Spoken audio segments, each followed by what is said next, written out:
Welcome to More Than Mindset, the only podcast that bridges the gap between spirituality and success. Go beyond the mind with clarity and confidence coach Kim Guillory and learn how to integrate your passion to serve with your skills and experience to create a business you love. Let's get started. Hey there, and welcome back to the show. I've got a fun one for you today. I went to Atlanta this weekend, so I was at an Abraham Hicks workshop, which was so fun. And just so you know, let me kind of preface this with, I was feeling a little gloomy, a little down in the dumps, a little frustrated prior to. For a couple of weeks, I was really starting to notice that I didn't love where my mind was going and some of the things that I was thinking about and how I was feeling. And so I was like, trying to force my way into satisfaction. I was trying to do things that would take me there quicker. I noticed what the problem was. Have you guys ever felt this where you're not getting what you want, what you need, what you desire, and it's no longer fun? You're kind of like in the battle or in the fight of attaining, I'll say. Well, I had that happening in my business. So we've done some really different things in my organization this year. So since January, we've changed up pretty much everything that's on the skeletal part of it behind the scenes. And through that experience where I was challenged with a lot of pressure and I started noticing where it wasn't really fun anymore. And I made a commitment, as I said in the previous episodes, that around 29 years old, that I wasn't doing anything else that wasn't fun. I was not going back there, but I somehow found myself back in that place of hell. That's what it felt like, where I really want to share what I have figured out. I see people suffering and I recognize where I was at before, and I just want to give it to them. Have you ever felt that way? You just like, why don't they get it? I want them to get it. This could be so simple. And then we could play together, right? That kind of thing. Well, that's where I was, but almost in an unhealthy perspective where I actually started getting deflated and I wasn't feeling like so inspired and excited anymore because it felt impossible. Felt like it was never going to happen. It takes too long. And then we see all these like stage coaches, right? All the million followers and downloads and all that stuff starts really playing with your mind, or with mine. It does with mine. And we go into compare and despair and we start judging and all this stuff. It doesn't feel good. I didn't like it, but I was in it. And I came up with the idea that I needed to go somewhere, do something to break away from it. I've done a lot of workshops this year. I think, I won't even tell you the total. It's a lot, at least 2 to 3 a month. I've traveled a lot. I have flown out. I've taken road trips, and it felt like I hadn't been anywhere. So that's the kind of moment that I was having. It felt like I got to get out of here. I got to go do something, when in actuality, I had just gotten back from Michigan. So you guys know, if you've been listening to the show, that seems that I go a lot, right? Didn't feel that way. It felt like I was like desperate to get out. And so I started questioning things. And, you know, I do jamming every day where I journal and like really start what's going on here. What's the real story? And I recognized that dissatisfaction had actually led me into a pretty dark space of, what's the use? I mean, just like, why do I keep doing this? That kind of moment. And I decided to go to an Abraham Hicks event because it seemed fun. It wasn't about business. It wasn't going to be anything dire emergency. Problem was, it's around 10 hours away, 9.5, 10 hours away.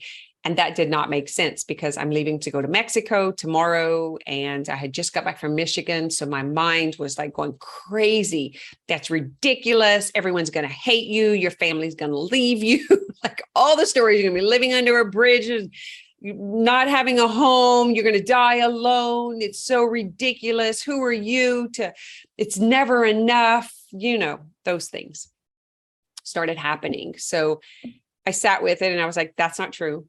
My guys are all hunting. My kids are doing things. There's no one home.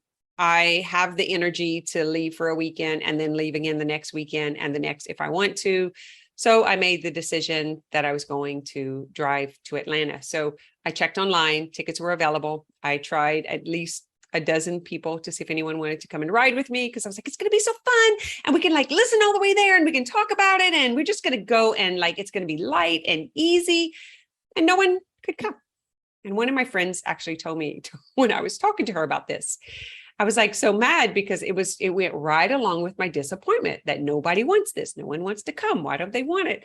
And she said, we just don't want to. I was like, oh, see, I was buying all the excuses and I was mad about the excuses, but the truth was they weren't interested. Totally get that. They do so many things I'm not interested in, right? I don't want to really do a lot of the stuff that most people do. So all of a sudden I had compassion, I had understanding, and I had permission to do what I wanted to do because it felt good and it felt fun. And I wanted to do it. And I actually didn't need anyone to do it with me. I love to drive. I'm good for 15, 16 hours. So I did, got in my car, then bought my ticket. I have a client that's there. So I asked her if she wanted to meet me there and just to kind of play and have fun. And I got in my car and I had some, I'll share with you on the episodes coming up because it's a lot to put into this one, but I hit the road, got there in the afternoon. I actually stopped at Serenbe, the inn at Serenbe in Atlanta, because it's where we're hosting the Mind Body Business Conference this October. So I wanted to go get this coming October. I wanted to go get some pictures of what it looks like in the fall. So I had fun doing that. That was exciting. I loved it. It felt really good. And then I got to my hotel, spent the night, woke up, stood in line, and went to the event. I was like, I'm going to get picked. I knew I was going to get picked. I wanted to talk about body image, body acceptance. I have a really hard time, full exposure here. I have a really hard time accepting my body, especially with the changes over 50 and what I'm starting to notice and not like. And I also had this stuff with business that was going on, which was I was eating more and just slothing around. And I was like, I don't really feel good about my body. And I remember being here in the past and I worked through it and I had come to a really deep appreciation. And for those who are my clients, you've heard me say this before. I'll talk about like we have a body and we get to use our voice and we get to go places and we get to taste things. And look, like I get to move my fingers. We could be an entity like Abraham Hicks that like a consciousness that has to ask someone, hey, can I use your voice? Can I deliver the message to the humans through your body? But not us. We get to just deliver the message through our bodies. But yet here I am hating on my body. I get it. I know a lot of us experience this. I have helped clients shift through this. I didn't expect to be back in this position, yet here I am.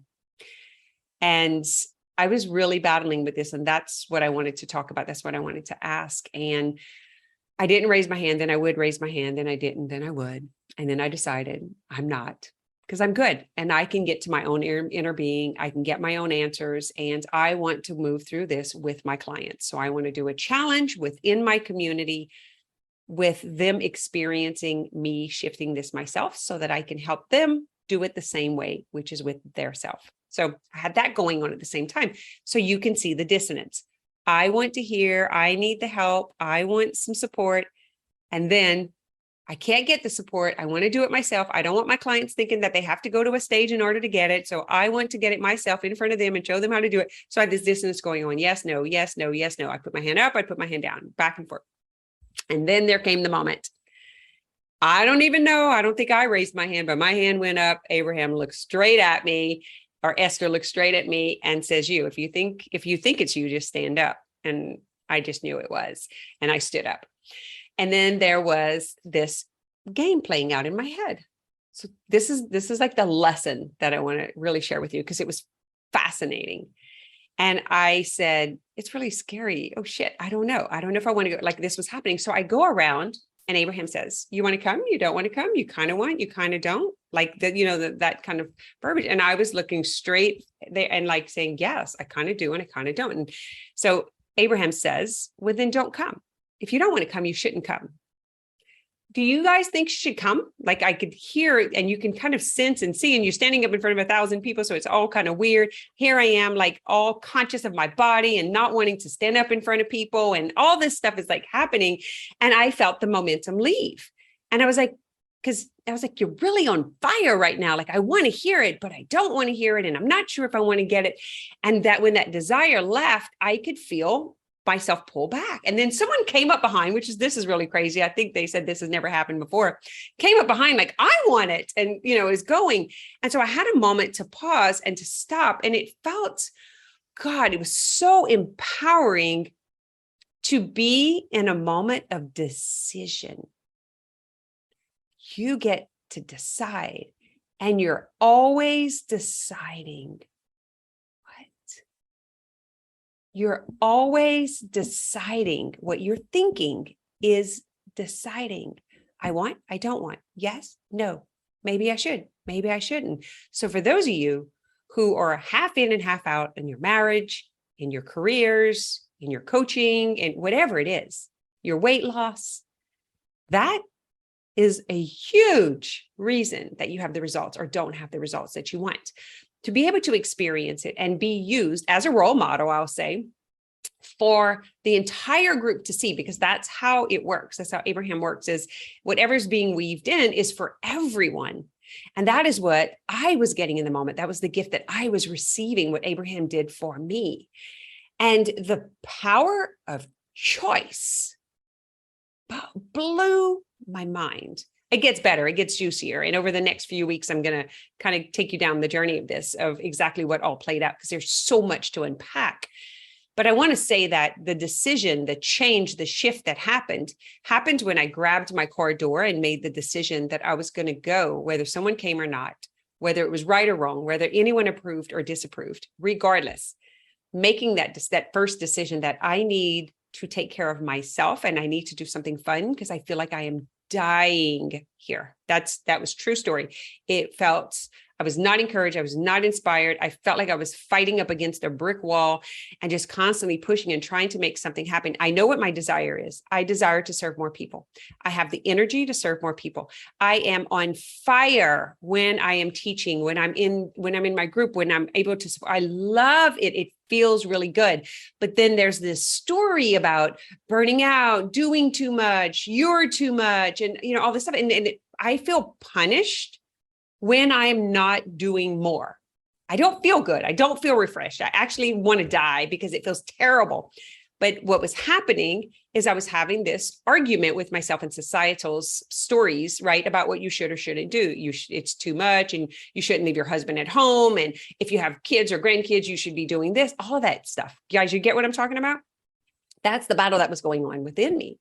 And it was feeling really heavy. So I will say the decision happened in the moment. I noticed I had thoughts that went through my head. I went through it anyway. As soon as I took off and went down the road, wow, I was lit. And then when I get to Serenbe, I was double lit. And then when I get to Atlanta, I was like triple lit. And then whenever I met up with my friend Holly there, she's like, girl, your energy is wild. Like, so I was like so excited. What created that excitement? What do you think created that excitement? I'm going to just tell you, it was inspired action.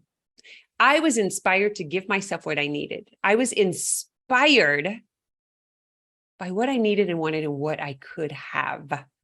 And then inspired action is to move in the inspiration. And then the universe is supporting you. It's all coming to you, exactly like when I raised my hand. I was in inspired action, right?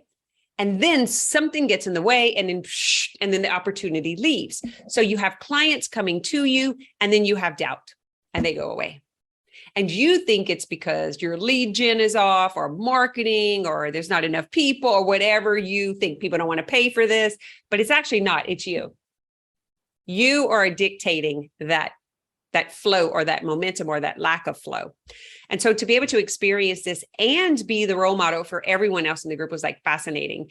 That it like showing like the going and then the flow dropping and the desire dropping and then someone else an opportunity and then the timing is off. And that's exactly what Abraham said. You guys get into momentum and you get into belief and you're flowing with it. And then you start to think. And you start to worry about what other people think, and you start to dictate what other people think are right or wrong, and you stop the momentum. You stop the flow. You stop the manifestation, and you begin to manifest something else, which is limitation and fear and doubt and worry and concern. So to wrap this story up, the girl who sits in the chair had the conversation. This could not have been more perfect. The guy who's sitting on the side of me, who we spoke for 2 hours before coming in, looked at me and was like, this is crazy. The exact thing that I said I needed, we're now going to get. It was like, what? Really is all working out for us. It really is. And this is what I want to share with you today. Aside from the being in the flow and in the belief and in desire. I wanted to wrap that up from a couple of weeks ago. I talked about desire. It's one of the things that's lacking why you quit, because you lose the desire. And the reason we lose the desire, what's behind the desire? Think about it. We don't really think we can have what we want, or we think it's going to create negative side effects or negative reactions. And so then we push it down. And that's what happened. But here's what was really brilliant is, nope. You know what? Here's my hook. I'm going to talk about this on the next episode because I don't want to get entangled. That's a whole nother story. So I'm going to pause right now. And this is going live, by the way, to YouTube. So I don't want to undo it, but the movement or the lack of movement, and to watch the results of that happening, that I was just thinking it, but to be in that communication of consciousness and what consciousness actually does when we're in the dance between the go and the don't go, between the yes and the no, between the I want, maybe I don't want, I can have, probably can't have. What's happening it was almost like as if I had like a beach ball pushing it into the water, and the water was like doing exactly what I was doing. So moving forward, the water opens for the ball to like push through. And when we stop, right, everything, it's that flow and that momentum. I often talk about prosperity and abundance and financial growth, that when you think about money and prosperity, it's currency. Right? You think about this current, there's a current moving through life, like the water and the ocean. You think about a lazy river, the water just keeps flowing and it just keeps flowing. It's got a natural flow. You just get on your tube and you just keep floating around, right? That's abundance. That's prosperity. That's what money does. It's energy that just keeps moving. And when you're in the lazy river and you're going with the flow, it's beautiful and you're getting exactly what you need and want as you continue to move along. What stops it is when you stop, when your mind presents fear and doubt or whatever, and you stop. And when you stop, what happens to the currency? What happens to the flow? It just kind of, right? Same thing.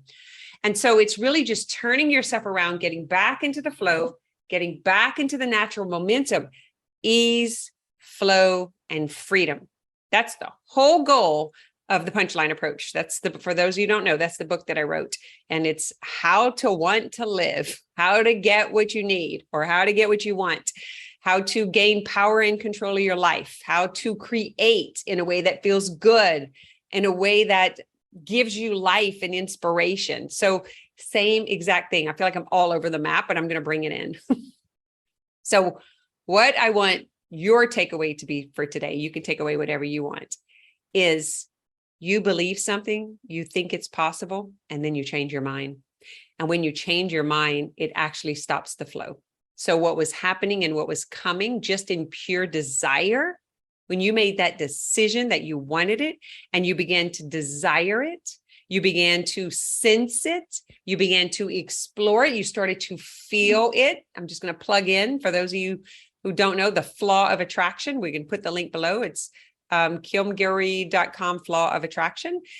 That I talk about this in that if you don't step into the belief and into the desire and you don't flow with feeling it, you can't create it. You're going to create the other stuff that you're thinking about because that's what your mind is paying attention to. And so it is a discipline. It is a practice. It's a practice to grow your desire. And it is a practice to stay in desire. There's one thing about like having the idea, making it up and writing about it, but how long do you stay in that momentum? How long do you stay in desire? How big can you grow desire? And why wouldn't you? Why wouldn't you grow it other than you not thinking you can have it? Because desire feels good. When I'm imagining, when I'm looking at the room full of people that I'm able to give, to serve, to help, to teach, I feel good. Matter of fact, I feel this warm sensation moving through my body. It feels like I'm floating on clouds. It's like the most amazing thing. And I want to feel more of that more of the time. So why would I cut it off and lose the desire for serving because someone else doesn't believe in serving that way or think that's harmful or whatever their thought is? You can't have it. You shouldn't do it. What if I stay in the desire of serving more? What if I stay in how it feels, like viscerally, how it moves through my body? What if I do more of it? I broke all the rules. I did a live last Thursday in my group and again this week. And I'm just going to keep serving, keep giving all the way on my drive. I offered clients if they wanted to talk, if they wanted to do breakthrough sessions. I was just like staying in the momentum, man. It was just growing and growing and growing and feels like everything is possible. Have you ever felt that? Feels like everything is possible. It's a moment in time, just a little teeny tiny moment in time that ruins that. And it's, I can't have it because they said I shouldn't do that or this will happen. Somebody somewhere punches a hole in the belief, in the desire, tells you can't have it. And then we get deflated. Not that anybody can make us feel deflated, but it's because we believe them and we lose our own belief. What I have to say about that is quit telling people what you want, what you desire, what you're doing. If they can't handle your joy, if they can't handle your belief, if they can't handle your desire, quit talking to them about it. Don't tell them about it. Even Jesus talks about this. Don't go and tell the people, go and live this. They're going to for sure kill it. Their disbelief and negativity is because it's their beliefs mirroring into your belief. Their disbelief telling you that your belief is impossible. Their lack of desire, putting your desire out, but you're in control of keeping it. Don't share it. Don't tell them. Keep it to yourself. Go and be it. Don't try to explain it. Don't get anyone to validate it. Validate it for yourself. How would that feel if you just did that? Stay in desire, stay in belief, keep walking towards what you want, and don't have that time and space where you let the doubts and the fears and other people's judgment come in. You cannot get what you want and try to give everybody else what they want. It's impossible. It's impossible. I wish I could tell you differently. It's not going to happen. It just doesn't. And that's not negativity. That is something that can actually help you move forward. Think about the reason that you don't have what you want, the big dream, the big vision, the things happening for you. Somebody, somewhere, somehow is giving you the indication that it's not possible. Or you're looking at these $1 million stage coaches or whatever you want to call them, stage coaches, who are doing all this big marketing about the end game and all this stuff. You're looking at that and comparing yourself and saying you can't have that. What if you don't want that? What if that's not who you are? What if you don't need that?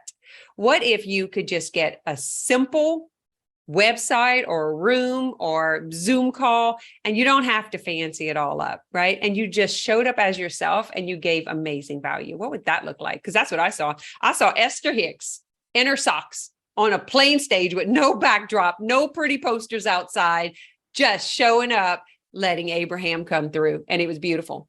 And I did the same thing when I went to Sweden, and my human design mentor, same thing. No posters, no pictures, just that's what I'm loving about these older spiritual beings is they ain't into all this social media bullshit. Like how many followers and how many people can you get to comment on your crap and all that. I'm done.